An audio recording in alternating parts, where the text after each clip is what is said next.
Yo, magandang araw nga pala sa inyo guys. Magandang araw nga ngayon at nandito po ngayon sa bahay ko ang aking mga pamangkin at naisipan ko po sila ngayon ni Gala at i-treat. Ngayon naisip ko po ngayon kami ay maliligo sa Servil. Papaligoy ko po ngayon sila sa swimming pool para po sila ay matuwa at masaya naman nakasama ang kanyang tito. Tara. At ako ay lalabas ng kwarto at kukunin ko ang ibang gamit. At kinuha ko na rin ang aking susi. At nag-ready na rin ako ng babaon ng mga bata. Kunti nga lang pala ang babaunin ko kasi para sa bata. Bibili lang ako sakaling may kulang. May pera pa naman kami sobrang dala. Ayan. At ready na rin ang pagkain ng mga bata. Ang ulam namin ay isang sarsyadong tilapia. Pwede na to. At syempre may nakita rin akong prutas dito ng Lanzones. Di ko na pinatawa. Dinuha ko na rin. Baka mapakinabangan. Kaya let's go. Tara na. Excited na rin yung mga bata maligo at tuwan-tuwa sila. At ako nga pala ay bumalik nga pala at may nakalimutan ng kukunin. Siyempre kailangan din nila to. Ang iPad. Kailangan lagi nila to lalo na pagod na sila maligo. At sinara ko na rin nga pala ang aking bintana para safe na walang makapasok sa loob. Ayan. At naglakad na rin kami papunta sa labas. Ang kasama niyang bata ay pamangkin ko yun yan. Si Princess, anak ng pinsang ko. Hey Princess. Kaya tuloy-tuloy sa paglalakad. Papansin nyo aming daan ay parang may mga tubig-tubig. Kasi dito po sa aming lugar, kunting ulan lang, bahain. At ito, kami lumabas na ng kalsada at kukunin ko na ang sasakyan at kami alis na agad-agad. Baka umulan. Sasalpakin na aking susi at ibubuksan ko ang aking compartment.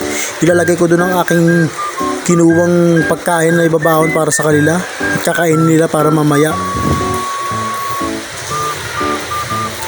At isang camera ko nga pala yun na nakaano. Tara na tumalis.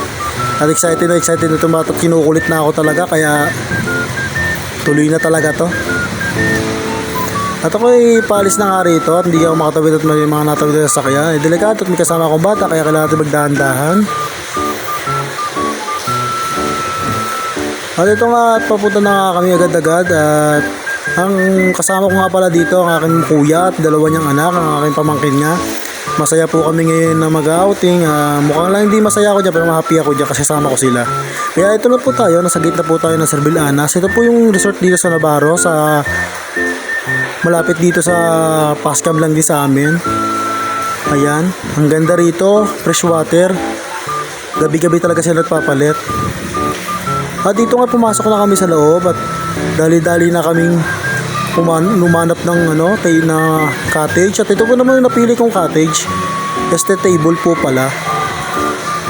Table po ang aking napili. Okay na po siguro ito para sa amin kasi 4 lang naman kami, 2 bata. Kaya para sa akin, sold na po ito. At siya nga pala, ito nga pala si Nanay. Isa sa mga katiwala ng Servil Anas. Matagal na po yan. Since na binubuo pa lang at aking pamangkin. Ay, cute yung pamangkin kong maliit.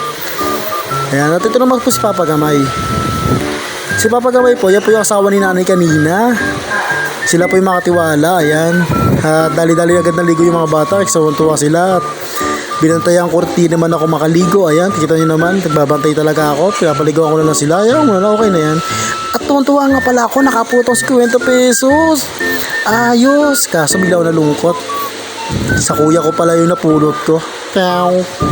At naligo na rin nga pala ako dito dahil naingit na nga ako at 4 kami dyan magkakasama. Hindi ba na rin namin yung gamit namin sa table, hindi mawawala yung CCTV. At naglangoy ako sa malalim at sinubukan ko, marunong pa ako sa mga langoy training ko dati sa lifeguard ko. Siya ka pala, nagtrabaho na rin pala ako dito na lifeguard sa Servil Anas.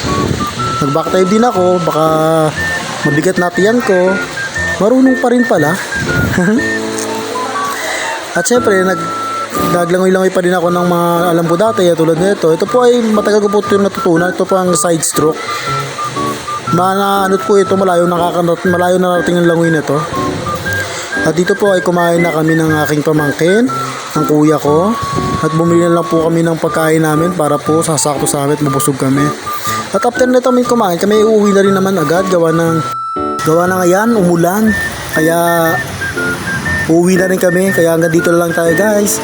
Salamat po sa inyo. Thanks for watching guys. Thank you po.